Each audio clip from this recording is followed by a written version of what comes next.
everyone, welcome back to the KukieKnits channel. My name is Ira and I'm your host here. I'm a knitter and occasionally I cross stitch, and you're watching episode 9 of the KukieKnits podcast. If it's your first time here, hi, thanks for joining me. And if you're a returning viewer, thank you so much for patiently waiting for another episode. Today is a short episode. The past month has been just knitting on the MKAL, and I was my recovery from the bout that I was having of illness earlier that I spoke in my previous episode was also taking a bit longer. So between how complicated the MKAL was, not complicated, how tedious the MKAL was this year, and sort of by my low energy, I didn't get much knitting done. So unfortunately, this podcast is coming a little bit later than intended. However, I am feeling much better, and the MKAL is done. So there should be a lot more knitting coming up on my channel soon. So let's hop into the knitting content. So my first and only finished object today is the Stephen West mystery knit along.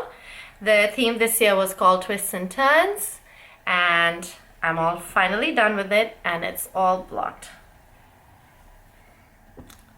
There we go. And then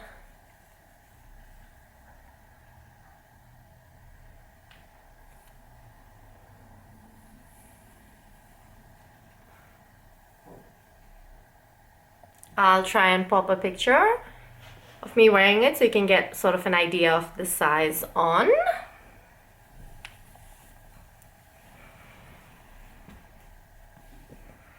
Here we go. Great. So all of the yarns that I chose to use are all from 3 Cats yarns. My main color is this green, which is the mossy green. The contrast color that I used is this pink, and that's called rose pink. And then my accent color was this beautiful speckled white called Calico. This MKAL was a lot. I really enjoyed last year's shortlography, the actual knitting process, and I love the finished object. So I, of course, dove headlong into this one, and as you can see, I did finish it. This year I did notice a lot of people were sort of dropping out because of, I guess, whatever, a variety of reasons. My pros of my experience knitting the MKAL is definitely the community aspect of everyone knitting it. It's super fun. Knitting and using techniques in a way that you really wouldn't get to use it in any other projects. Really, Stephen West really is very innovative in his use of texture and shapes and techniques, which is also the reason why he's quite divisive. People either love it or hate it. And I really enjoy having a very unique piece of clothing in my wardrobe. It's the same with the showlography. Anytime I'm wearing something that's a neutral or solid colored dress or jacket or something, if I wanted to add a pop of color, there's nothing better than the shawlography, and now this shawl. The cons of this shawl, the cons of the MKAL experience for me was definitely the time pressure that I put on myself. No one puts time pressure on anyone in an MKAL. The whole point is to just knit it along at your own speed, but I like to really try and finish it in the week before the next clue comes out, which did not happen for me this year. Clue 1, it took me a few days. After, I think the clues were coming out on Thursday, so clue 1 I finished on a Saturday. And then clue 2 comes out again on the Thursday, but clue 2 took me even longer. So clue 2 was this portion and the cables. I think it came out on the Thursday, and then I finished it like Monday after. It took me ages. And then clue 3 and clue 4 I sort of ended up catching up, so I actually did end up finishing on time. because I did an alteration. So I was playing yarn chicken with the main color, the green color in the second one of these wings, and I had very, very little yarn left. So when it came to doing the back, under the braids, there's sort of more of a zigzag pattern in the accent color here. And then there's a continuation of these chevrons. I definitely couldn't do the continuation. I had literally absolutely no yarn. Maybe I'll just bring the yarn so you guys can see how little I had left. So this is how much main color I have left. Not much. And the contrast color and the accent color. So that's all the yarn I have left. And these skeins were 360 something meters per 100 grams. So I was, you know, sort of working with less meterage than you would have in a 4-ply skein anyways. But anyways. So I knew I would have to finish in this accent color portion, but I wasn't quite feeling the angular look of this middle part because the rest of the shawl was quite angular already. And then one of my knitting Instagram friends, as well as, I'm pretty sure she watches this podcast, hi Mele, she showed me a modification that another knitting podcaster called Ruth from Knitting Hobbit had done of these cute little scallops in twisted rib. So I decided to go with that. I have slightly managed to distort them during the blocking process. They were very cute and scallopy before I blocked it.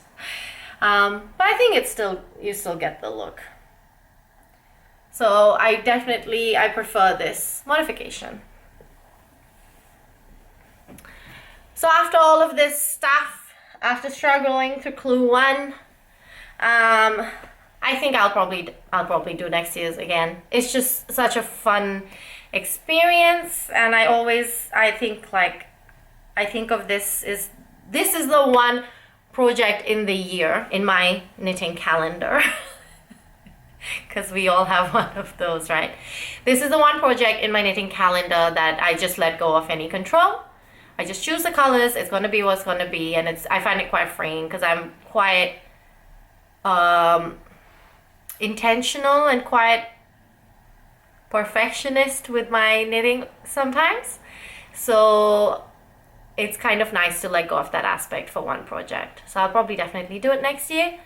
I would say that this is a great thing to try if you want to try it for similar reasons, to see, and if you want to learn new techniques, if you want to join in the community aspect.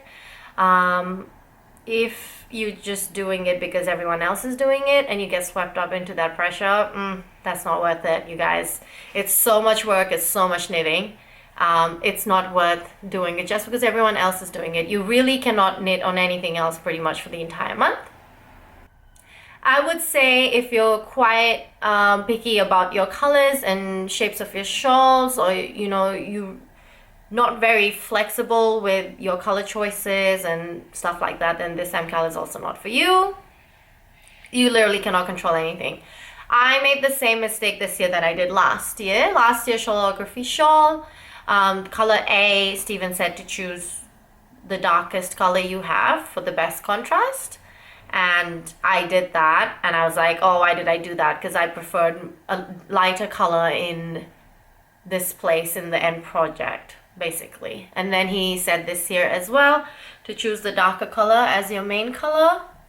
So I originally wanted my pink to be my main color, but I ended up with going for green as my main color. And again, I was like, why did I do that? Because I would have loved this to be more of a pink shawl than a green shawl. Like this bit here, I think if this had been pink, I would really, really love the shawl more because I'm just more of a pink person. So I would say that just go with your own color choices. Even if he says super high contrast, you don't have to. You can go for muted palette. I love the muted palette shawls whenever anyone does them. So I think for the one next year, I'll probably go with more of a muted, like 4 shades of, I don't know, pastels, or 4 shades of beiges type of shawl, to go with one that's a bit more wearable, depending on what shawl he designs next year and what the requirements are. So this is the big project of the year done, the WestKnits MKAL 2022. I'll catch you guys here talking and probably complaining about the MKAL again next year. I only have one work in progress. I have Friendmas with my friends every year. We've been doing it for a few years now, and we do a little Secret Santa where you get one person's name and we have like a $30 limit. And every single year I say, oh, okay, well, I won't make something this year, and then I make something. So of course this year again, I'm making something. I'm knitting the Pearl Soho. It's the same pattern. It's that thing where they redesign it for multiple yarns. So it's called the color block hand warmers and also the striped hand warmers. But basically, they're just simple stockinette hand warmers. They knit sort of all the way down here, but I have altered that part. So I'm knitting it in the Nundle Chaffey in the colorway Berry. I think you guys have seen this before because I had bought this originally to make some burgundy mittens for my husband, but he said it was too red. So I decided to use the stash yarn, and I'm on the first hand warmer, and this is how far I've gotten. So the construction is really straightforward. You cast on at the bottom. It's a free pattern, so I'll tell you about the construction. You cast on at the bottom, you knit up in stockinette to a certain length, and then you just knit back and forth to create the thumb hole. And once you've sort of made the thumb hole long enough, then you join back in the round, and then you finish off at the top with ribbing. And then in the end, you just pick up around the thumb hole and just do a few rows of ribbing. So really straightforward pattern. I think this is about 2 days of work, 2 like on and off days of work. And that's where I am so far. And according to the pattern, it does sort of come up to about here. So I just thought it was a really cute, practical Secret Santa present. It's been very chilly and windy in Sydney the past couple of years, actually. Every time, my hands are freezing, so I haven't even finished my own mittens, so hopefully this person can get some use out of her mittens, my Secret Santa ones. Yeah, so this is my only work in project. Work in process. What is it? Work in whip. Work in process? Work in progress. The husband just mouthed it to me from across the room. Okay, and then we have, maybe I'll edit that part out. Then we have my acquisitions. Since the last time I saw you on the podcast, there's also been Fiberfest, which I attended, and I have a separate video out for that. It's just a little stupid, silly little vlog, but at the end I have a little section where me and my friend Ane, that you've met before, maybe episode 3 or 4 of the podcast, we're just showing off all the stuff that we bought. And so if you want to check out those acquisitions, they're at the end of that video. So recently I've had a bit of yarn come in the door of the house just by themselves. I didn't buy it. They just walk in, I promise. And it's been so bad because it's coincided with probably the month that I've knit the least. So I'm not feeling guilty. I don't feel guilty about my yarn purchases. It could be worse. I could be purchasing worse things. I am seeing, however, that the buying rate has not quite matched up with the knitting rate. Because usually I'm quite fast and I get through stuff, but so, you know, I'm gonna just chill for a little bit with the purchases. Anyways, so my first acquisition is from Wool Warehouse. I got informed by Mel from Three Cat Yarns that at the time the UK pound versus the Australian dollar was a good rate. So of course I bought a massive Wool Warehouse order. I got a ton of Drops Bell yarn. So this is enough for 2 quantities for a shirt I want to make. Obviously the white is the base. I'll show you guys what project later. And then I've got this beautiful green, I think it was called Sage. And then I had a little bit of leftovers of this color called Mauve, which I made my drops petite knit anchors tee in. So I got another one, and I'm gonna be making 2 identical shirts, one for me with the green and one for one of my friends who's getting married early next year in the pink as her wedding gift. So Drops Bell is a very affordable yarn anyways, but it was also on sale, so I didn't feel too bad about buying that. The other yarns I got, I'm so excited to knit these up. These 2, obviously I have a sweater quantity of them. So this is the Cascade Yarns 220 fingering weight in the Colourways series. And this is a non-superwash 4-ply yarn. I have some Cascade in my stash, but I haven't knit with it before. So I'm excited. And this is the Drops Kid Silk Mohair in the colorway pink. I'm going to be holding them together. And this is for a test knit that I'm going to be doing for Vera later this month. So I'm very excited as well. So that was my Wool Warehouse order. And then I was watching Selma from Little Big Knits. And she mentioned a yarn shop in Canada that was closing down. And they had 30% off all of the yarns. So of course I jumped on. Luckily, almost everything was out of stock, but they had just a few colors of the Hillesvåg Tinde yarns, which I was so excited to get my hands on. So if you watch Knitting Traditions, you know this is one of her favorite yarns. This is in the colorway Burgundy, and I have 5 of these, and these are Norwegian pelt yarn, I'm pretty sure.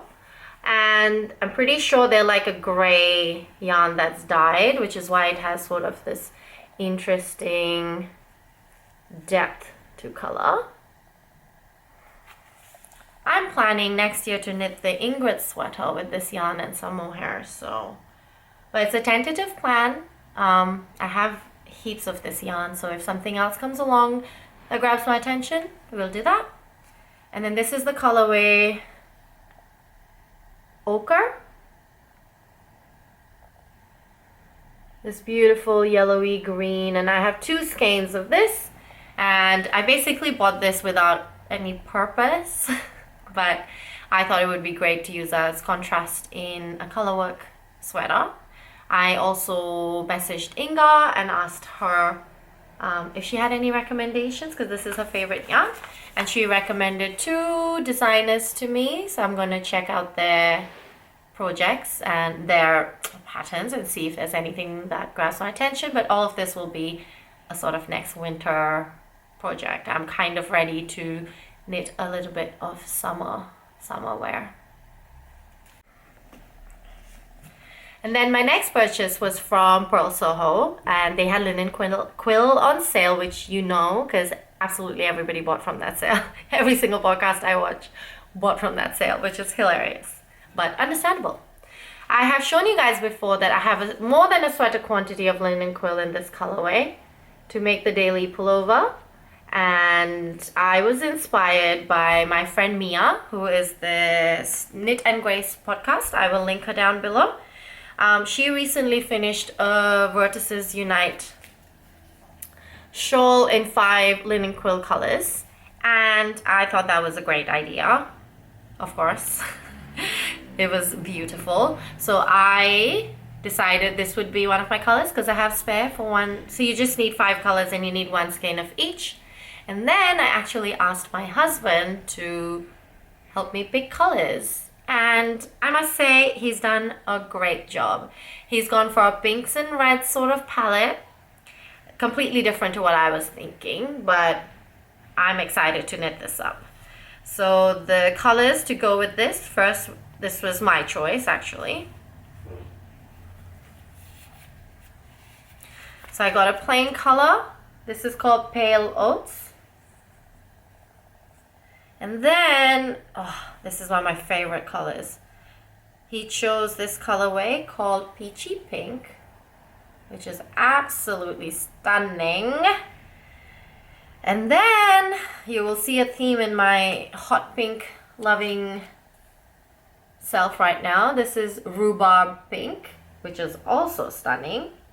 And then the last color is this beautiful dark purple called Dark Iris. So these are the colors for my Vertices Unite, all in linen quill. It's gonna be a beautiful shawl. I love pinks and oranges and reds, and so this is right up my alleyway. Mr. KukieKnits did a very good job. He has a great eye for color for my projects. For his projects, he just tends to choose gray and navy, but if I ever ask him, he does good. So that's my last finished haul. As you know, in my last episode, I had a giveaway going on, and I ended up not filming sort of at the 2-week mark that I thought I was going to, but I did close off the giveaway and choose the winner when 2 weeks were up, so that everyone who watched the video and knew they had 2 weeks to take part in would. So I'm going to insert in a little clip of me choosing the winner.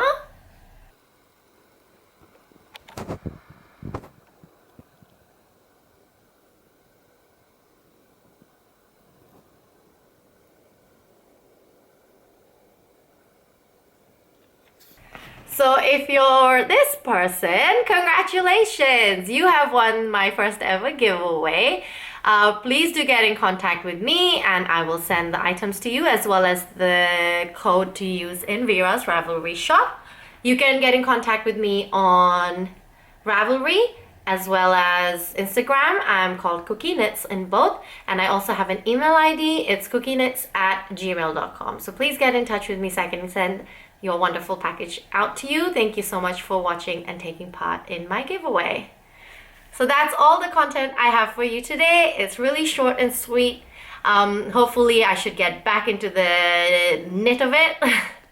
It's spring, the weather is beautiful and bright, and I'm actually filming at like 7 o'clock in the evening. Normally when I first started the podcast, the light would sort of run out by about 3:30, which is very frustrating. So it's nice that hopefully now I should be able to fit in the podcast more often, as well as work is busy towards the end of the year. That's all. Thank you for watching, and I will see you next time. Have a good few weeks until I see you. Bye bye.